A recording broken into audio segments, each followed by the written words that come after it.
Ndugu zangu wapendwa katika Kristo, karibuni kwa tafakari ya neno la Mungu. Ikiwa leo ni Dominika ya 4 na Dominika ya 4 ya Pasaka ni Dominika ya Kristo mchungaji mwema. Tunamshangilia Kristo kama mchungaji wetu mwema aliyejitolea kila alichokuwa nacho kwa ajili ya sisi kondoo wake kupata uhai.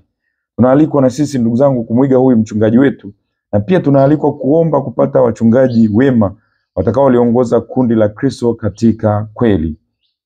Dunia inapotea kwa sababu tunawakosa wachungaji wema. Tukifaulu kupata wachungaji wema, hakika tutakuwa tumefaulu kwa upande mkubwa sana. Wachungaji wapotofu ni sababu ya dunia kupata laana, sababu ya dunia kushindwa kujua ukweli, na ni sababu ya vita, chuki na mafarakano kati ya watu. Masomo yetu ya leo yametuandaa vyema katika kutafakari ujumbe huu ndugu zangu wa Kristo mchungaji mwema.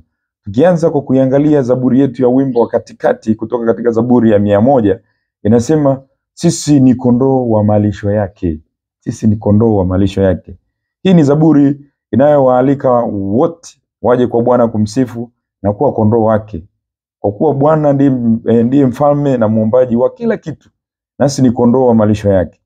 Hakika tukikubali kumheshimu tutapata faida kubwa na kufurahia mengi chini ya ulinzi wake tukiwa kama kondoo wake.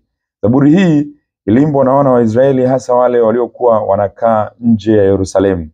Sasa walipokuwa wanakuja kuhiji Yerusalemu katika siku za sikukuu, waliimba Zaburi hii kukumbushia juu ya furaha iliyokuwa ndani yao kwa wao kuwa kondoo wa Mungu, wao kuja kwa mchungaji wao, kurudi tena Yerusalemu, sehemu ambapo ndipo walipojengwa hekalu la Yerusalemu, ambapo pia ni mlimani Sioni, na waliona kusali Sioni ndio sehemu pekee ambapo Mungu anaweza kusikiliza, kwa sababu ni mahali ambapo Mungu alichagua ili hekalu lijengwe. Tunaalikwa na sisi ndugu zangu tujitahidi kuwa kondoo katika zizi la Bwana. Waamini wengi wanakula jalalani, wanalishwa mafundisho yenye ushirikina, wanaambiwa watumie pesa zao kununua maji na mavazi yenye upako. Yote ni mafundisho yaliyojaa ushirikina tu. Wapo kondoo wengi wanaolishwa na wachungaji tapeli, na wanaoumia ni kondoo. Wachungaji wanafaidi, wananenepa, kondoo wanateseka na kuumia. Katika somo la kwanza tunasikia habari za Paulo na Barnaba wakihubiri huko Antiokia ya Pisidia. Hapa walikuwa katika safari ya kwanza ya kimisionari. Walikuwa wametumwa na kanisa kuwahubiria Injili mataifa mengine. Na tunasikia kwamba walijitahidi sana kwa moyo wote na watu waliitikia, lakini cha ajabu walitokea baadhi ya viongozi wa Kiyahudi waliokuja na kuwavuruga watu ili wasiweze kumsikiliza Paulo na Barnaba. Paulo na Barnaba waliendelea kufundisha, lakini mwisho wa siku waliishia kupata ushirikiano zaidi kutoka katika watu wa mataifa. Walionekana kuipokea Injili zaidi ya Wayahudi ndugu zangu. Baadhi ya viongozi wa Kiyahudi walioishi Antiokia walionyesha kiburi. Paulo na Barnaba walikung'uta mavumbi ya miguu yao. Waliokubali kushirikiana na mitume hakika waliishi kufaidi faida za Injili na baraka kuu. Hakika katika somo hili Paulo na Barnaba wamejitahidi kuwa wachungaji wema. Wamejitolea kweli kwa ajili ya kondoo. Hawakutafuta maslahi binafsi. Majitoleo yao yalisaidia sana kanisa na watu wa Mungu. Hakika walijitahidi kuonesha mfano kama wachungaji wema. Kwa mfano, wanapokataliwa na viongozi wa Kiyahudi hawafanyi fujo. Wanawaeleza ukweli halisi juu ya umuhimu wa ujumbe waliowaletea kwa ajili ya ukombozi wao. Wanawaambia waache kiburi, na pale wanapokataa ndipo wanapokung'uta mavumbi ya miguu yao. Tunagundua kwamba kondoo ndio walioonyesha kiburi hapa mbele ya Barnaba na Paulo kama wachungaji wao. Wachungaji hapa walikuwa safi. Katika Injili Yesu anakuwa ukamilifu wa mchungaji mwema, hakuna zaidi yake. Kwanza yeye alichaguliwa na Baba kuwa mchungaji, na pia aliyatoa maisha yake yote kwa ajili ya kondoo wake. Kondoo walikuwa wanadaiwa deni, na deni la dhambi yeye amelipa kila kitu. Ukiwa unadaiwa huna raha, huwezi kutembea hata kwa maringo, huwezi hata kupiga mluzi mbele ya mtu anayekudai. Lakini Yesu ametufanya tutembee kwa furaha, hata tupige mluzi, kwa sababu yeye amelipa deni lote. Amelipa deni la dhambi zetu. Hakutafuta maslahi binafsi. Anafundisha kwamba kuwa mchungaji ni kuhenyeka, ni kujitoa sadaka kwa ajili ya kondoo wako. Na tangu mwanzo aliyekubali kuwa kondoo wa Yesu na kumwamini na kufuata mafundisho yake, walifaidi kwa kiasi kikubwa ndugu zangu. Kwanza aliponya wengi, akahubiri habari njema ya matumaini, akautoa uhai wake na kufa msalabani ili kulipa deni walilodaiwa kondoo wake na kuwafanya kondoo kuwa huru. Na cha ajabu zaidi ni kwamba kama mchungaji, Yesu hakuonesha aina yoyote ya kuwachukia kondoo. Hata kwa kondoo asiyesikia sauti yake, alikuwa tayari kujishusha ili aweze kumleta kwake. Maisha ya Yesu ulimwenguni aliyatumia katika kutafuta kondoo waliopotea. Na yeye alisema yeyote, hana ubaguzi. Yeyote atakaye kuja kwangu, mimi sitamtupa nje. Hakika Yesu ndiye mchungaji wetu na kila siku anatulinda na pia anawaongoza wachungaji wake aliowachagua katika kanisa. Katika masomo haya mawili ndugu zangu, tunayo mengi sana ya kufundisha sisi. Sisi kama kanisa Katoliki tunamshukuru sana Mungu kwa kupata papa mpya, Papa Leo wa 14. Tunamshukuru sana Mungu, ni mchungaji wetu. Sisi tunamsikiliza na tunampenda. Na pengine katika ukiangalia social media waliongea mambo mengi sana. Walichagua wengine wakaonyesha sijui watu 10 si wangapi wakawa na predict. Lakini kanisa halichaguliwi papa kwa kutumia media. Kanisa linaongozwa na Roho Mtakatifu. Kanisa lina heshima yake, haliongozwi kwa mhemko. Na kweli Roho Mtakatifu yupo ndani ya kanisa na anachagua. Na kanisa Katoliki daima liko imara. Hata kwa kipindi chote ambapo papa alikuwa amefariki, kanisa lilikuwa katika utulivu na mambo yalikuwa yanaenda kama kawaida. Ni kwa sababu kanisa ni mwili wa Yesu. Sio kanisa la mchezo, sio kanisa la maslahi, ni kanisa ambalo ni mwili wa Kristo mwenyewe. Ndugu zangu, katika masomo haya tunajifunza mengi. Kwanza, Yesu ndiye mchungaji mkuu wetu sisi. Wachungaji wote ndani ya kanisa hawana budi kumuiga. Lazima tutambue kwamba kazi ya uchungaji ni ya kujitolea kama alivyofanya Yesu. Sio kazi ya kutafuta kupata magari au simu nzuri, ili lisiwe ndio kipaumbele kwa wachungaji. Lakini utakapoamua kujitoa kwa moyo wote, utashangaa tu yote haya ambayo unayatamani yatakuja yenyewe. Baraza la walei na wachungaji wote watambue kwamba kuwa kiongozi ni kuwa mchungaji, sio kutafuta maslahi. Wazidishe kujitoa zaidi, kujitolea zaidi na wasitafute maslahi. Usipotanguliza majitoleo, hakika utaishia kula na kutawanya kondoo wa Mungu. Mahali pengi hapaendelei, jumuiya za Kikristo hazikui, parokia zinashindwa kujenga hata makanisa kwa sababu ya kushindwa kujitolea. Kazi za kanisa zimelala. Yote haya ni kwa sababu hatuna watu wanaojitolea ndugu zangu. Hivyo viongozi wote wa kanisa mjue hili, ni kuwa kama Yesu alivyojitolea, ni kuwa wachungaji wema. Msitafute maslahi kwenye mambo ya Mungu. Yafaa tutambue kwamba tamaa kwa mchungaji ni hasara kubwa. Waswahili wanasema kwamba tamaa mbele, mauti nyuma. Mchungaji anayetanguliza tamaa huharibu kanisa la Mungu. Hapa tunakuwa mbwa mwitu kuliko kuwa wachungaji. Tusiwe mbwa mwitu wa kutamani kula kondoo na kuwatawanya kondoo. Hapana. Tusiwe mbwa mwitu, badala yake tuwe kondoo wachungaji ambao Yesu ametuchagua tuweze kuwaongoza kondoo wa Mungu. Lengo lako liwe ni kuongoza kondoo wa Mungu. Kondoo walindwe, watunzwe vema, watetewe, wapewe sakramenti, wasikilizwe. Wakiwa na matatizo wasikilizwe. Hivyo tuondoe tamaa. Tamaa itatufanya tushindwe kufanya kazi ya Mungu vizuri. Tukichunguza tutagundua kwamba siku hizi kumetokea watapeli sana katika kanisa jamani. Yaani acheni. Yaani wapo walioingiza ushirikina katika kanisa kwa mgongo wa kuhubiri Injili. Hakika tupo wachungaji tuliokengeuka pengine. Tuache wale ambao tunatumia Injili kutafuta maslahi. Tumenogewa mno na pesa za kanyaga kondoo na kuwanyanyasa kondoo. Hasa tufikisha mahali popote. Tunawanyonyoa kondoo kweli. Lengo letu lisiwe katika kutafuta umati wa watu wanaotaka kusifia. Tuhubiri Injili hata kama kuna watu 10 tu, hata 3. Lengo letu ni wale watu waishi maisha mema, watulie, wawe watu wema zaidi na wenye matumaini. Hii ndio success ya mchungaji, sio maarufu. Hubiri Injili kwa ajili ya Kristo. Utashangaa tu, hata umaarufu wenyewe utakuja wenyewe tu. Wewe tulia, hubiri Injili, usiangalie maslahi, usitafute chochote. Niulize ni wangapi wana lengo hili?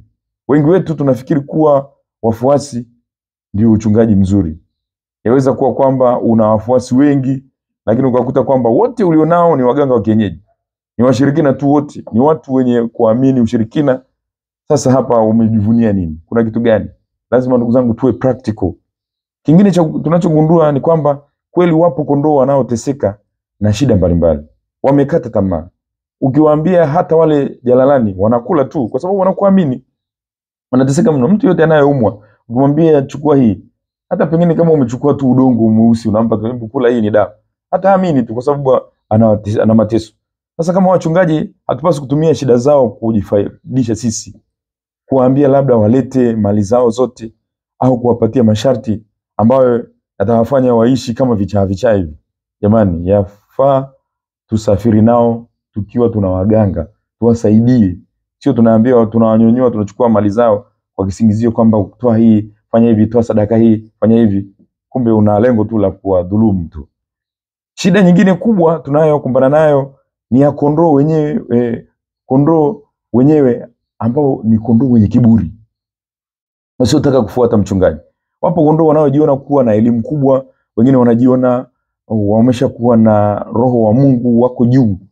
Wengine wanataka wawe mkuu kuliko mchungaji mwenyewe. Wengine wanajitangaza kila siku kwamba wameoteshwa ndoto, wanaona maono. Tabia kama hizi uwe makini sana. Tabia kama hizi zinaweza kukufanya ukatengwa na kanisa, ukashindwa kupata baraka kwa sababu ya majivuno. Unakuwa kama ndoo iliyojaa, huwezi kuongeza chochote. Haya yote ni matatizo ndugu zangu. Yafaa kondoo wajifunze unyenyekevu. Kiburi kinawarudisha nyuma kiasi kikubwa. Maadili pia kwa wachungaji, sisi wachungaji, maadili mema yatatulinda, yatatutetea. Watu wana tabia ya kula chakula kilichokaa kwenye chombo kisafi. Na wewe mchungaji ukiwa chombo kisafi, hata ukiwahubiria neno watajisikia vizuri kwa sababu wanaona unaishi hivyo. Unaweza ukawa na kitu chema lakini maadili ulionayo yakakufanya ukashindwa kukisema vizuri. Ndivyo inavyotokea kwa wachungaji wengi. Tusiache kutanguliza maadili mbele, maadili mema. Maadili mema yanakufanya uweze kuonya, uweze kukaripia, uweze kufundisha. Watu watakusikiliza kwa sababu wanajua maisha yako ni ya mfano. Ndugu zangu, somo la pili linatupatia tumaini kwa wale wote waliofanikiwa kumfuata Yesu kama mchungaji wao. Katika somo hili tunagundua kwamba wamebahatika kupewa taji na kuvishwa mavazi meupe na kukaa na mchungaji wao Yesu Kristo. Hakika Yesu ni mchungaji wetu na yafaa tumtumaini. Yeye ndiye atakayefuta machozi yetu yote, atakayerudisha tumaini katika mioyo yetu. Yohana alionyeshwa maono haya kwamba waliomfuata Yesu kama mchungaji wao walifaulu katika mengi. Sisi ndugu zangu, tumkimbilie Yesu kama mchungaji wetu. Tuoneshe unyenyekevu wa hali ya juu. Hakika na sisi tutapewa taji siku ya mwisho. Simama imara, mfuate mchungaji wako. Na kondoo walio na mchungaji mzuri, wanasema kondoo walio na mchungaji mzuri huwa wanalala wakiwa wameacha mkia nje. Yaani kwa raha, kwa amani. Kwa sababu mchungaji wao anawasikiliza, wanajisikia furaha. Yapo pengine maparokea ambayo wachungaji ni wakali mno. Kondoo hawalali kwa kuweka mkia nje. Yaani padri ni mkali, pengine paroko ni mkali, paroko msaidizi au viongozi wa leo ni wakali. Hawana ile roho ya huruma, ile ya roho ya Kristo. Hapana, haipo. Kweli lazima tubadilike. Tuwe wachungaji ambao tunawasaidia wenzetu vizuri. Tunaongea lugha nzuri. Sisi kama wachungaji, kuna watu wenye vidonda, tusiende kuvisugua kwa chumvi na kuviacha vikiwa vinatoka damu. Badala yake tuvigange, tuvipake mafuta. Tuongee nao vizuri, wajisikie amani. Tujue kanisani ni sehemu ya tumaini la mwisho. Huko nyumbani kuna vita, kila mahali kuna vita, kazini kuna vita, sijui serikalini huko, sijui wapi, vita kila mahali, wivu kila mahali. Kanisani nako tena uje waongelee vibaya, kwa kweli watakata tamaa. Kama wachungaji tujirekebishe, tujitahidi kuongea lugha nzuri, hata kama wana makosa tuwarekebishe kwa upendo. Hakika tutaonesha sisi kweli ni wachungaji wema, wachungaji tunaoelewa Injili, wachungaji tunaomwiga Yesu kwa 100%. Hata wale wachungaji ambao kuna waumini wasiokupenda, wengine wametengeneza makundi wanakusema vibaya, bado una jukumu la kuwarudisha na kuwaombea zaidi. Usiwachukie, usiwatoe kwenye mahubiri yako na kuataki na kuwataja majina kwenye mahubiri.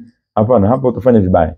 Jitahidi kutafuta njia nzuri ya kuwarudisha pole pole. Na pale mahali ambapo unajua kabisa wewe umekosea, usiogope kuomba msamaha hata kama ni hadharani. Yaani bora uonekane hadharani kwamba wewe ni mjinga, pengine umekosea, lakini Mungu afurahishwe, kuliko ujifanye kukomaa mwenyewe alafu unamkosea Mungu na hata wengine pia unawakosea. Ndugu zangu wapendwa, unyenyekevu. Kiongozi, paroko umekosea, yeyote kiongozi amekosea, usiogope kusema jamani waamini, nisamehe, nimepitiwa hapa, nimefanya hivi, nilikosea. Sema tu. Hakuna kitu unachopoteza. Kuomba msamaha sio kujidhalilisha, ni kuonyesha ukuu wa Mungu wa unyofu ulio ndani yako. Tena watu wanakupenda sana, wanasema huyu padri kweli ni mnyenyekevu. Lakini tuko wengi ambao tunajitutumua mno, tunakosea na bado hatuonyeshi kwamba tumekosea. Hatutapata baraka yote. Ndugu zangu, makuhani wenzangu, tuendelee kujinyenyekesha. Tujirekebishe, tuombe Mungu atupe neema, tuendelee kuwa wema zaidi. Tunaombea kondoo wetu ili waweze kuwa wasikivu, wawe pia tayari kutusikiliza. Wale waliopotea tuwaombee neema ya Mungu. Wale ambao tumerudisha kaonyesha kiburi kama Wayahudi, basi tuwaombee neema ya Mungu. Kabla tujakazana kukung'uta na kuwafungia sakramenti, tuhakikishe tumefanya jitihada kubwa tena ya ziada kweli kweli. Sio tunaongoza tu na hasira za haraka haraka na kuwafungia tu sakramenti kwa sababu wametenda kosa moja. Hapana. Uwe kama Yesu. Pambana mpaka pale mahali ambapo unaona sasa kweli namwachia Mungu, hapo basi. Lakini usiwe mtu wa kung'uta mavumbi haraka haraka kama mchungaji. Nakutakia Dominika njema. Mwenyezi Mungu akubariki na kukulinda, Baba na Mwana na Roho Mtakatifu. Amina.